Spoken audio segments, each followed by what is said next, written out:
உலகெங்கிலும் வாழ்ந்து கொண்டிருக்கும் ஸ்ரீராம் ஆஸ்ட்ரோ யூடியூப் சேனல் நேயர்களுக்கு டாக்டர் சைதை ராஜாவின் அன்பான வணக்கங்கள். நாம் இந்த எபிசோடில் குரு பெயர்ச்சி பலன்களை பார்க்க போகிறோம்.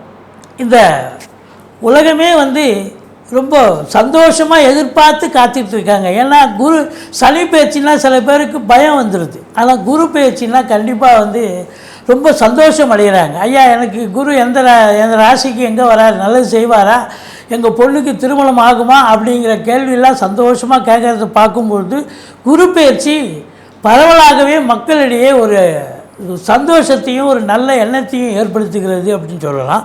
குரு பகவான் வாக்கியப்படி பார்த்தீங்கன்னு சொன்னால் 11/5/2025 குரு பெயர்ச்சி நடக்க இருக்கிறது. இந்த குருவானவர் ரிஷப ராசியில் இருந்து மிதுன ராசிக்கு பிரவேசம் ஆகிறார். இப்போது திருக்கணிதப்படி பார்த்தீங்கன்னு சொன்னால் 14/5/2025 இந்த ரிஷபத்திலிருந்து மிதுனத்துக்கு சஞ்சாரம் செஞ்சு பலனை தருகிறார். இந்த 12 ராசிகளுக்கும் இந்த குரு பெயர்ச்சி எப்பேற்பட்ட பலனை வழங்கப் போகிறது அப்படின்னு பார்க்கலாம் வாங்க. குரு பொறுத்தவரையும் இருக்கிற கிரகங்கள்லேயே மிகுந்த சுபகிரகம் குரு தான். குரு இல்லைன்னு சொன்னாலே இந்த 12 கட்டங்களில் 9 ராசி 9 நட்சத்திரங்களில் குருன்னு ஒன்று இல்லாமல் போயிருந்தால் எல்லாருமே ரொம்ப அவதிப்பட வேண்டியிருக்கும். பாருங்கள், குரு இருக்கும் பொழுது இருக்கிற இடம் பார்க்குற இடம்லாம் சிறப்புன்னு சொல்லுவோம். ஆனால் அதுக்கே நம்ம எல்லாரும் அப்பப்போ கஷ்டப்பட்டுட்டு இருக்கிறத நம்ம தெரிவிக்கிறோம். அப்போது குரு இல்லாமல் இருந்தால் எப்படி இருந்திருக்கும் பார்த்துங்க, உலகமே சந்தித்து போயிருக்கும். குருவானவர் இருக்கிறதுலையே மிகுந்த சுபகிரகம். ஆனால் அதே குருவானவர் எல்லா லக்னங்களுக்கும் எல்லா ராசிக்கும் நல்லது செய்வாரான்னா அதுதான் கிடையாது. இப்போ உதாரணத்துக்கு மீன லக்னம், தனுசு லக்னம், அவங்களுக்கு ஆட்சி வீடாக இருந்த போதிலும் குரு அங்கே ஆட்சி பெற்றாலும் கூட அது கேந்திராதிபத்திய தோஷம் ஏற்பட்டு பிரச்சனையே தருகிறார். இப்போது மிதுன லக்னம், கன்னி லக்னத்தில் பிறந்தவர்களுக்கு பார்த்தீங்கன்னாக்கா பாதகாதிபதி என்ற ஒரு நிலையை அடைகிறார். அதனால் உங்களை பொறுத்தவரையிலையும் இந்த 4 லக்னங்களுக்கும் குருவானவர் பாதகத்தை செய்கிறார். ராசிக்கும் அப்படி தான். லக்னத்திற்கு 100% பலனும் ராசிக்கு 50% பலனும் தாங்க. லக்னம் என்பது உயிர், ராசி என்பது உடல். இப்போ சந்திரனை வச்சு தான் நம்ம ராசி நம்ம சொல்கிறோம். அது கோச்சார ரீதியாகவும் பலனை சொல்லப்படுகிறது. ஆனால் லக்னத்தை வச்சு பார்க்கும்போது பிறப்பு சார்ட் தசாபுத்தி அடிப்படையில் நம்ம சொல்ல போகிறோம். அதே தசாபுத்தி 70% இயங்குங்க. இந்த குரு பலன், குரு பயிற்சி பலன், சனி பயிற்சி பலன், ராகு கேது பயிற்சி பலன் சொல்கிறோம் பார்த்தீங்களா, இதெல்லாம் கோச்சாரம். இந்த கோச்சாரம் என்பது ஒரு 30% மட்டுமே சாத்தியம். 70% உங்கள் தசாபுத்தி தான் இயங்கும். அந்த 70 + 30 2 கைகோத்து நின்னா தான் நீங்கள் பெரிய லெவலில் ரீச் ஆக முடியும். ஆனால் இந்த 30 உங்களுக்கு 100% ஆயிடாது. ஏன்னா குரு ஓன்னு இருக்குது, ஆன்னு இருக்குது, இப்படி சொல்கிறீங்க அப்படி சொல்கிறீங்கன்றீங்க. ஆனால் கடைசியில் ஒன்றுமே நெகட்டிவாக நடக்குதுன்னு வருத்தப்படக்கூடாது. ஏன்னா கோச்சாரம் என்பது 30%க்கு உள்ளே தான் இருக்கும். அதுதான் இங்கே இருக்கிற நிலைமை. இந்த குரு பகவானுக்கு இப்போ குரு தசை ஒருத்தருக்கு தசை ஆரம்ப தசையாக இருக்குதுன்னு சொன்னாக்கா அது ரொம்ப இதுவாகவே இருக்கும். படிக்கிற பிள்ளைங்க பாருங்கள், ஒரு 30 வயசுக்குள்ளே குரு தசை நடக்கணுங்க. நடந்ததுன்னு சொன்னால் படிப்பு ரொம்ப நல்லா சிறப்பாக இருக்கும். அடுத்தது பார்த்திங்கன்னா ஒருத்தருக்கு குரு தசை 16 ஆண்டு காலம் சூப்பராக இயங்கும். பெரும்பாலும் பார்த்திங்கன்னா இந்த துலா லக்னம், ரிஷப லக்னம், இந்த லக்னத்தில் பிறந்தவங்களுக்கும் பார்த்திங்கன்னா குரு பாவி தான். அதனால் எல்லாருக்கும் குரு நல்லது செஞ்சிட மாட்டார். மற்ற கிரகங்களை காட்டிலும் இந்த குருவுக்கு பார்வை பலம் சுபமாக இருப்பதால் 5, 7, 9 ஆகிய 3 பார்வைகளாலும் குரு பார்க்க கோடி நன்மை என்று பெரியவங்க சொல்லி கேள்விப்பட்டிருப்பீங்க. அதனால் குருனுடைய நிலை ரொம்ப சிறப்பு. குரு பார்த்திங்கனாக்கா என்னென்ன நட்சத்திரம் இருக்குது அப்படின்னாக்கா விசாகம், புனர்பூசம், பூரட்டாதி, இந்த நட்சத்திரத்தில் குரு உட்கார்ந்த போது கூட குரு ஆட்சி பெற்றதுக்கு சமமாக நல்லதே செய்வார் அப்படின்னு ஒரு கணக்கு இருக்குங்க. குரு பொறுத்தவரையிலையும் தனித்து இருக்கக்கூடாது. ஒரு பிறப்பு ஜாதகத்திலையும் சரி, இல்லை கோச்சார ரீதியாகவும் சரி, அந்தணன் தனித்திருக்கையில் அவதிகள் மெத்த உண்டு, அந்தணன் தனித்திருக்கையில் அபகீர்த்தி மெத்த உண்டு அப்படின்னு சொல்லுவாங்க. அப்போ மற்ற கிரகங்களோடு குரு சேர்ந்து இருக்கும்பொழுது இன்னும் கொஞ்சம் பலனை, சிறப்பான பலனை அதிகப்படுத்தி தருவார் அப்படின்னு சொல்ல வேண்டிய ஒரு சூழல். மற்றபடி உங்களுக்கு இந்த குருவானவர் பாருங்கள், குரு பலன், குரு எந்தெந்த விஷயத்தில் நமக்கு நல்லது செய்கிறார் பாருங்கள். குரு ஒருத்தருக்கு திருமணத்தை பண்ணி வைக்கிறது குரு பலன் வேணும். குரு பலன் இல்லாமலும் திருமணம் ஆகும். இப்போ ஒருத்தருக்கு குரு பலன் இல்லைன்னா இன்னொருத்தருக்கு, இப்போ ஆணுக்கு குரு பலன் இல்லை, பெண்ணுக்கு குரு பலன் இருந்தால் திருமணம் நடிச்சிடும். இல்லை குரு பலனே இல்லைனாலும் உள்ள தசாபுத்தி போயிட்டுருக்கு, 7 குடியவன் தசாபுத்தி 2 குடியவன் தசாபுத்தி போயிட்டு இருந்தால் திருமணம் ஆகும். இப்போ குரு திருமணத்துக்கு முக்கிய பங்கு வகிக்கிறார், குழந்தை பாக்கியத்துக்கு முக்கிய பங்கு வகிக்கிறார். அதுக்கப்புறம் ஒருத்தருக்கு வேலை வாய்ப்புகள் கிடைக்க, ஞானம் பெற, கல்வி பெற. கல்வி என்பது புதனுடைய நிலை தான் இருந்தாலும் ஞானம், கல்வி, மற்ற வாழ்க்கை வாழ்வாங்க வாழ்க்கை, அதாவது பொருள் சேர, நகைகள் சேர, பொருளாதார ரீதியாக பெரிய லெவலில் ரீச் ஆக, இதெல்லாம் குரு பகவானுடைய அருள் கடாட்சம் இருந்தால் தான் நம்ம பெரிய லெவலுக்கு வர முடியுங்க. குரு பொறுத்த வரலையும் நிறைய, இப்போ குருவுக்கு நிறைய பேர் இருக்குது. அதாவது வியாழன்னு சொல்லுவாங்க, அந்தணன் சொல்லுவாங்க, குரு, பொன்னன், இப்படி நிறைய பெயர்கள் இருக்குது. குருவை வச்சு பார்க்கும் பொழுது ஒருத்தருக்கு நல்ல சுப பலனை, எந்த ஒரு கெட்ட கிரகமாக இருந்தாலும், அசுப கிரகமாக இருந்தாலும், அதனுடைய தசாபுத்தி நடக்குது அப்படின்னு சொன்னால், குரு சேர்ந்து இருந்தாலோ, குரு பார்த்துருந்தாலோ அந்த தீய பலன்கள் மட்டுப்படுத்தி நல்ல பலன்களை நடத்துவதற்கான வழிவகை செய்வார் இந்த குரு பகவான். அப்படி குருவுக்கு ஏகப்பட்ட ஒரு பெருமைகள் இருக்குது, ஏகப்பட்ட சிறப்புகள் இருக்குது, சொல்லிகிட்டே போகலாம். இந்த குரு இப்போ குரு பேச்சு நடக்குது இல்லைங்களா, யாரெல்லாம் எந்தெந்த கோயிலுக்கு போகலாம் அப்படிங்கிற ஒரு நிலை இருக்குதுங்க. குரு பாருங்கள், இந்த செவ்வாயினுடைய ஆதிக்கம் இருக்கிறவங்க இருக்காங்க. செவ்வாய் ஆதிக்கம் இருக்கிறவங்க மேஷம், விருச்சிகம், இவங்களுக்கெல்லாம் பார்த்தீங்கன்னாக்கா செவ்வாய் ஆதிக்கம் இருக்குது. குருவனுடைய கோயில் போனோன்னா திருச்செந்தூர் போனீங்கன்னு சொன்னால் ரொம்ப சிறப்புங்க இந்த குரு பயிற்சிக்கு. அதே நேரத்தில் இங்கே என்ன ஊர் அப்படின்னாக்கா, அந்த அரக்கோணம் போகிற, அரக்கோணத்தில் இருந்து பார்த்தீங்கன்னாக்கா கோவிந்தவாடின்னு ஒரு ஊர், ரைட் சைடில் போனீங்கன்னா ஒரு குரு கோயில் இருக்குது. இந்த ஏரியாவில் இருக்கிறவங்களுக்கு இவங்களுக்கு சௌகரியம். பாடியில் திருவள்ளிதாயம்னு ஒரு கோயில் இருக்குது, அந்த கோயிலுக்கு போகலாம். அங்கே திருவள்ளீஸ்வரர் கோயில் அப்படின்னு சொல்கிற இதுவாக இருக்கார் அவர் பாடியில், அந்த கோயிலுக்கு போகலாம். மற்றபடி பார்த்திங்கன்னா திட்டை அப்படிங்கிற ஒரு இடத்துலையும் கோயில் இருக்குது. அந்த இப்படி நீங்கள் உங்கள் அருகாமல் இருக்கிற ஒரு குரு கோயிலுக்கு போயிட்டு வாங்க. இந்த குரு பயிற்சி உங்களுக்கு சாதகமாக அமையும். வாங்க ஒவ்வொரு ராசியாக பார்க்கலாம் வாங்க. மேஷ ராசி அன்பர்களுக்கு வணக்கம். இந்த மேஷ ராசி அன்பர்களுக்கு இந்த குரு பயிற்சி எல்லா வளமும் நலமும் பெற்று இன்புற்று வாழ ஆண்டவனை பிரார்த்திக்கிறேன். இந்த மேஷ ராசியில் என்னென்ன நட்சத்திரங்கள் இருக்குது அப்படின்னு பார்த்தீங்கன்னா, அஸ்வினி, பரணி, கார்த்திகை முதல் பாதம் உள்ளடக்கியது. இந்த மேஷ லக்னத்தில் மேஷ ராசியில் பிறந்தவர்களுக்கு இந்த குரு பயிற்சி சாதகமான பயிற்சியா அல்லது பாதகமான பயிற்சியா, இல்லை நடுநிலையாக இருக்குமா? அதாவது குருவானவர் இது நாள் வரைக்கும் உங்களுக்கு 9க்குடையவர் 2ஆம் இடத்துல இருந்து செல்வ செழிப்போடு வாழ்வாங்க வாழ்ந்தீங்க கலந்த ஆண்டு. இப்போது இந்த ஆண்டு பார்த்திங்கன்னா 3ஆம் இடத்துக்கு போயிட்டார். 3ஆம் இடம் என்பது ஒரு முக்கால் சுபம் என்று சொல்லக்கூடிய இடம். 70% ஓகே தான், முக்கால் சுபம். 3ஆம் இடம் என்பது முயற்சி ஸ்தானம்னு எடுத்துக்கலாம். முயற்சி, நீங்கள் எடுக்கிற முயற்சி கண்டிப்பாக சக்ஸஸ் ஆகும். அது தொழில் ரீதியாக எடுத்தாலும் சரி, இல்லை உத்தியோக ரீதியாக எடுத்தாலும் சரி, இல்லை டொமஸ்டிக்காக நீங்கள் வீடு சம்மந்தப்பட்ட விஷயங்கள் எடுத்தாலும் கண்டிப்பாக அந்த முயற்சி சக்ஸஸ் ஆகும். 3ஆம் இடத்துல சுபகிரகம் இருப்பது சிறப்பு.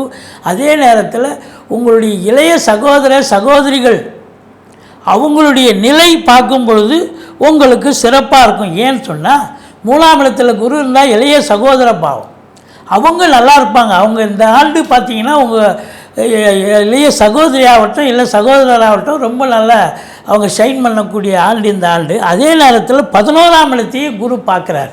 இந்த 11ஆம் இடத்தையும் குரு பார்க்குறதால மூத்த சகோதர சகோதரிகள் இருந்தாலும் அவங்களுக்கும் இந்த ஆண்டு சூப்பரான ஒரு ஆண்டு அப்படின்னு நம்ம சொல்லக்கூடிய ஒரு நிலை. 3ஆம் இடம் ஸ்தான பலம் இல்லைங்க. 3ஆம் இடம் பார்த்திங்கன்னா, அதாவது ஒரு குருவுக்கு ஸ்தான பலம், அதாவது இருக்கிற இடத்த பாழ் பண்ணுவார், பார்க்குற இடத்த தான் குரு மேன்மைப்படுத்துவார்னு சொல்லுவாங்க. இருந்தாலும் இந்த குரு பகவான் ஒரு ராசிக்கு கோச்சார ரீதியாக 2, 5, 7, 9, 11 ஆகிய இடங்களுக்கு வரும்பொழுது அற்புதமான பலன்களை வாரி வழங்குவார். அப்போ 3ஆம் இடம் இது ஸ்தான பலம் இல்லை. இருந்த போதிலும் பார்வை பலம் மிக சிறப்பை தருகிறது. அதாவது 5ஆம் பார்வையாக உங்களுக்கு 7ஆம் இடத்தை பார்க்கிறார். அப்போ 7ஆம் இடத்தை பார்க்கிறார் அப்படின்னு சொன்னால் இந்த மேஷ ராசியில் பிறந்த ஆண்களாகட்டும் பெண்களாகட்டும் திருமணம் கைகூடி வரும். திருமணம் நடத்துவதற்கான ஒரு அமைப்பு இருக்குது. இந்த ஆண்டு கண்டிப்பாக திருமணம் ஆகிடுங்க. 1. 2வது பார்த்திங்கன்னா நண்பர்களால் ஆதாயம், நண்பர்கள் வட்டாரம் விரிவடையும். கூட்டு தொழில் செய்பவர்களுக்கு கூட்டாளிகளால் நன்மைகள் நடக்கும். சமூகத்தில் பேரு புகழ் அந்தஸ்து உயர்வடையக்கூடிய காலகட்டம். கணவன், அதாவது 7ஆம் இடம் என்பது கணவனுக்கு மனைவி ஸ்தானம், மனைவிக்கு கணவன் ஸ்தானம். அதனால் உங்களை பொறுத்தவரையிலையும் கணவன் மனைவி ஒற்றுமை, சந்தோஷம், குதூகலம் ஏற்படக்கூடிய ஒரு அமைப்பு நிச்சயமாக இருக்கிறது. 7ஆம் இடம் குரு அது 5ஆம் பார்வையாக பார்க்கிறார். அடுத்தது பார்த்திங்கன்னா உங்கள் 9ஆம் இடத்தை குரு பார்க்கிறார். 9ஆம் இடம் என்பது பாக்கியஸ்தானம். பாக்கியஸ்தானத்தை குரு பார்க்குறார் அப்படின்னு சொன்னால் டெஃபினட்டாக இந்த ஆண்டு மேஷ ராசி மேஷ லக்னத்தில் பிறந்த அன்பர்களுக்கு நல்லது நடக்கப் போகிறது. நீங்கள் நினச்ச காரியம் கைகூடி வரப்போகிறது. நினைக்காத காரியங்கள் கூட நடக்கப் போகிறது அப்படின்னு சொல்லலாம். ஏன்னா பாக்கியஸ்தானத்தை பாக்கியாதிபதியான குருவே பார்க்குறார் 3ஆம் இடத்துல அப்படின்னு சொன்னாக்கா ஈஸிலி டு கட்டுன்னு இங்கிலீஷில் சொல்லுவோம் இல்லையா, எதையும் போராடி ஜெயிக்கத்தாலையா, அது தானாக நடக்கையா அப்படின்னு சொல்லுவாங்க. அதுபோல் உங்களுக்கு 9ஆம் இடம் குரு பார்வையில் இருக்கிறது பாக்கியத்தை தருகிறது. அது மட்டும் இல்லைங்க, தந்தைக்கு நல்லது நடக்கும். தந்தையினுடைய தொழில் விருத்தி அடையும். தந்தை உங்களுக்கு நல்லது செய்வார். அது மட்டும் இல்லை, நீங்கள் ஆன்மீகத்தில் நாட்டம் அதிகரிக்கும். ஆலய வழிபாடுகள் செய்வீர்கள், நன்கொடைகள் வழங்கி மகிழ்வீர்கள் அப்படின்னு சொல்லலாம். இப்படி 9ஆம் இடத்தினுடைய சிறப்பு இப்படி இருக்குது. அடுத்தது உங்களுக்கு 11ஆம் இடத்தை குரு பார்க்கிறார். அங்கே ராகு உட்காந்துருக்கார். ராகு இருந்தாலும் சரி, உங்களுக்கு 11ஆம் இடத்துல ராகு இருக்கிறது சிறப்பு. அது குரு பார்வையில் இருக்குது, இன்னும் சிறப்பு. அது ராகு பயிற்சியில் நம்ம சொல்லிட்டோம். இப்போ 11ஆம் இடத்தை குரு பார்க்குறாருன்னா, ஏற்கனவே ராகு 11ல் உட்காந்துருக்காருன்னா அற்புதமான பலன்களை பாதி வழங்குவார்னு ஜோதிட கிரந்தம் சொல்கிறது.